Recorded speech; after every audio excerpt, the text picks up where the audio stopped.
இன்றைய செய்திகள். தமிழக அரசு வெளியிட்ட முக்கிய அறிவிப்புகளின் தொகுப்பு. வணக்கம். இன்றைய முக்கிய செய்திகள். தமிழக அரசு இன்று பல்வேறு துறைகள் சார்ந்த முக்கிய அறிவிப்புகளை வெளியிட்டுள்ளது. கரூர் பயணத்தில் முதலமைச்சர் விஜய்.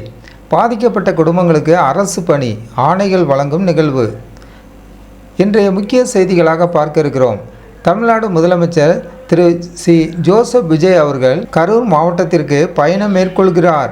இந்த நிகழ்வு கடந்த ஆண்டு கரூரில் ஏற்பட்ட துயரமான நெரிசல் சம்பவத்தில் பாதிக்கப்பட்ட குடும்பங்களுக்கு ஆறுதல் தெரிவிக்கும் வகையிலும் அவர்களுக்கான அரசு நிவாரணங்களை வழங்கும் வகையிலும் திட்டமிடப்பட்டுள்ளது. நிவாரண பணி. கடந்த 2025ஆம் ஆண்டு செப்டம்பர் மாதம் கரூரில் நடைபெற்ற கூட்ட நெரிசல் சம்பவத்தில் உயிரிழந்தவர்களின் குடும்பத்தினருக்கு முதலமைச்சர் விஜய் நேரில் சென்று ஆறுதல் தெரிவிக்க உள்ளார். அரசு பணி ஆணை. பாதிக்கப்பட்ட 41 குடும்பங்களில் உரிய தகுதியுடைய 32 வாரிசுதாரர்களுக்கு முதலமைச்சர் அவர்கள் தனது கையால் அரசு பணி ஆணைகளை வழங்குகிறார். நிதி பாதுகாப்பு. குடும்பங்களை இழந்தவர்களுக்கு நீண்டகால நிதி பாதுகாப்பை உறுதி செய்யும் வகையில் அவர்களின் வாரிசுதாரர்களுக்கு அரசு வேலைவாய்ப்பு வழங்கப்படுவது குறிப்பிடத்தக்கது. புதிய தொழிற்சாலை. கரூர் மாவட்டத்தின் பொருளாதார வளர்ச்சிக்கு வித்திடும் வகையில் வானவாசி பகுதியில் சுமார் ரூபாய் 1700 கோடி மதிப்பீட்டில் அமையவுள்ள புதிய காலனி உற்பத்தி தொழிற்சாலைக்கு முதலமைச்சர் அடிக்கல் நாட்டுகிறார். பொதுக்கூட்டம். வெண்ணெய்மலை அருகே உள்ள அட்லஸ் கலையரங்க மைதானத்தில் கலந்துரையாடல் கூட்டம் மற்றும் பொதுக்கூட்டம் நடைபெறவுள்ளது. பாதுகாப்பு ஏற்பாடுகள். கடந்த கால அசம்பாவிதங்களை கருத்தில் கொண்டு பொதுக்கூட்ட மைதானம் முழுவதும் இரும்பு கம்பிகள் மூலம் பலத்த பாதுகாப்பு ஏற்பாடுகள் செய்யப்பட்டுள்ளன. நவீன தொழில்நுட்பம். கூட்டத்தை முறைப்படுத்தவும் பாதுகாப்பை உறுதி செய்யவும் நிகழ்வில் பங்கேற்கும் 5000 பேருக்கு QR குறியீடு கொண்ட அடையாள அட்டைகள் வழங்கப்பட்டுள்ளன. மாவட்ட ஆட்சியர் அலுவலக நிகழ்வு. வேலைவாய்ப்பு ஆணைகள் வழங்குவதை தாண்டி மாவட்ட ஆட்சியர் அலுவலகத்தில் பல்வேறு அரசு நலத்திட்ட உதவிகளையும் முதலமைச்சர் வழங்க உள்ளார். முன்னெச்சரிக்கை நடவடிக்கைகள். சுமார் 10 ஏக்கர் பரப்பளவில் அமைக்கப்பட்டுள்ள இந்த மேடையில் தடையற்ற நிகழ்வுகளை நடத்த அரசு துறை அதிகாரிகள் மற்றும் கட்சி நிர்வாகிகள் இணைந்து பணியாற்றி வருகின்றனர். அரசியல் முக்கியத்துவம். அரசின் நிர்வாக கடமைகளை நிறைவேற்றுவதுடன் பொதுமக்களுடனான நேரடி தொடர்பை ஏற்படுத்தும் ஒரு முக்கிய அரசியல் நிகழ்வாகவும் இந்த பயணம் பார்க்கப்படுகிறது.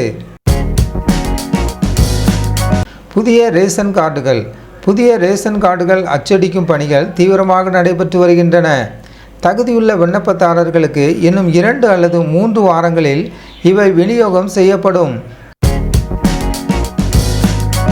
சிறப்பு பேருந்துகள். வார இறுதி நாட்களை முன்னிட்டு பயணிகளின் வசதிக்காக தமிழகம் முழுவதும் இன்று முதல் 1565 சிறப்பு பேருந்துகள் இயக்கப்படுகின்றன. ஞாயிற்றுக்கிழமை திரும்ப வசதியாக 12ஆம் தேதி 445 சிறப்பு பேருந்துகள் இயக்கப்படும். ரயில் சேவை மாற்றம்.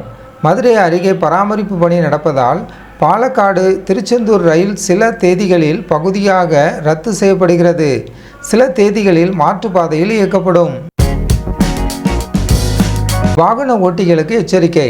சன்ரூஃபில் குழந்தைகளை நிற்க வைத்து ஆபத்தான முறையில் பயணிக்கும் வாகன ஓட்டிகளுக்கு மோட்டார் வாகன சட்டத்தின் கீழ் ரூபாய் 1000 அபராதம் விதிக்கப்படும் என போக்குவரத்து காவல்துறை எச்சரித்துள்ளது.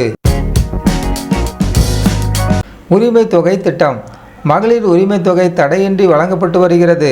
தேர்தல் வாக்குறுதிப்படி இதை ரூபாய் 2500ஆக உயர்த்துவதற்கான நிர்வாக நடைமுறைகள் நடைபெற்று வருகின்றன. மின்சார ரயில் சேவை. கூடுவாஞ்சேரி பணிமனையில் பராமரிப்பு பணி நடப்பதால் ஜூலை 13 மற்றும் 15ஆம் தேதிகளில் சென்னை கடற்கரை செங்கல்பட்டு இடையே 8 மின்சார ரயில்கள் ரத்து செய்யப்பட்டு சில சிறப்பு ரயில்கள் இயக்கப்படும்.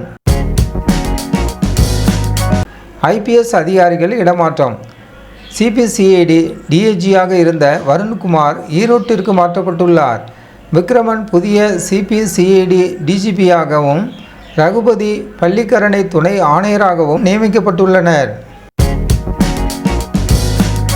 கூடுதல் போக்சோ நீதிமன்றங்கள். போக்சோ வழக்குகளை விரைவாக விசாரிக்க தமிழகத்தில் கூடுதலாக 6 புதிய சிறப்பு நீதிமன்றங்கள் அமைக்க அரசு அனுமதி அளித்துள்ளது. வானிலை ஆய்வு. கோவை, நீலகிரி மாவட்டங்களில் இன்று இடி மின்னலுடன் கனமழை பெய்ய வாய்ப்புள்ளது. ஜூலை 15ஆம் தேதி வரை தமிழகத்தில் மிதமான மழை பெய்யும் என வானிலை மையம் தெரிவித்துள்ளது. ஓணம் சிறப்பு ரயில். ஓணம் பண்டிகையை முன்னிட்டு திருவனந்தபுரம், தாம்பரம் இடையே திருச்சி வழியாக வாராந்திர சிறப்பு ரயில்கள் ஆகஸ்ட் மற்றும் செப்டம்பர் மாதங்களில் இயக்கப்படும். புதிய தொழில் முதலீடு. திருநெல்வேலி மாவட்டம் கங்கைகொண்டான் தொழில் பூங்காவில் ரூபாய் 1537 கோடி முதலீட்டில் மின்கல ஆற்றல் சேமிப்பு ஆலை அமைக்க புத்துணர்வு ஒப்பந்தம் செய்யப்பட்டுள்ளது.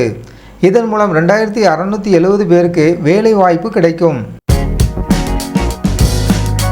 தேர்வுக்குழு அமைப்பு. மின்சார ஒழுங்குமுறை ஆணையத்தில் காலியாக உள்ள பதவிகளை நிரப்ப ஓய்வு பெற்ற நீதிபதி RMT ராமன் தலைமையில் தேர்வுக்குழு அமைக்கப்பட்டுள்ளது. மரியா நோவா நியூஸ் சேனலுக்கு புதியவராக இருந்தால் மரியா நோவா நியூஸ் சேனலை சப்ஸ்கிரைப் பண்ணுங்கள்.